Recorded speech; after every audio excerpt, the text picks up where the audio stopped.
কারণ আমি নিমাই ঠাকুর। যদি শত্রু আপনাকে পদে পদে ক্ষতি করে, শত্রুকে দমন করার একটি শক্তিশালী উপায় বা টোটকা বলছি। মনোযোগ সহকারে ভিডিওটি শুনবেন, সম্পূর্ণ শুনে করবেন, তাহলে অবশ্যই তার রেজাল্ট বা ফল আপনি 100% পাবেন। উপায়টি করার জন্য আপনাকে দিন ঠিক করতে হবে, যে কোনো অমাবস্যার দিন অথবা যে কোনো শনিবার। অমাবস্যায় করতে পারলে অতীব শুভ, যদি অমাবস্যায় না পারেন তাহলে শনিবার অবশ্যই করবেন। একটি কালো কাপড়ের টুকরো নেবেন, একটি পাতি লেবু, একটি শুকনো লঙ্কা, কাকের পালক অবশ্যই আপনাকে জোগাড় করতে হবে। এবার পাতি লেবুর ওপর শত্রুর নাম লিখবেন, এই সিম্বলটিকে আপনারা অঙ্কন করবেন। যদি সিম্বল নিচে আপনি দেবেন আপনার নাম। যদি শত্রুর নাম জানা না থাকে তাহলে অজানা শত্রু লিখবেন, লিখে কাপড়ের ওপর, কালো কাপড়ের ওপর এটিকে আপনি এইভাবে রাখবেন এবং শুকনো লঙ্কাটিকে আপনি এই স্থানে রাখবেন। রেখে পালকটিকে হাতে নিয়ে ঠিক এই স্থানে পালকটিকে বসাবেন। বসিয়ে আপনি হাতে নিয়ে মন্ত্রটি আপনাকে জপ করতে হবে।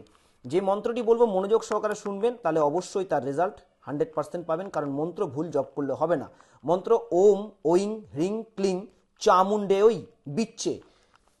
এই মন্ত্রটি 108 বার আপনাকে জপ করতে হবে। জপ করার পরে এই স্থানে বসে এই লেবুর মধ্যে এই পালকটিকে আপনাকে গিথিয়ে দিতে হবে। গিথিয়ে দেওয়ার পর কালো কাপড়ের মধ্যে এই পুটলিটি তৈরি করতে হবে এবং লেবুটি কালো কাপড়ে পুরো মুড়িয়ে ফেলবেন লঙ্কাটিকে সহকারে, আর এই পালকটি বাইরে থাকবে।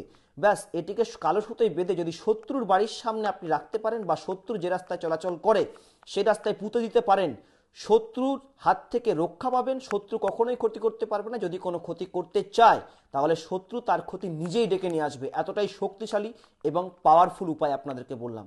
যদি ভিডিওটি ভালো লাগে অবশ্যই লাইক শেয়ার করতে ভুলবেন না। নমস্কার, জয় মা কামাখ্যা।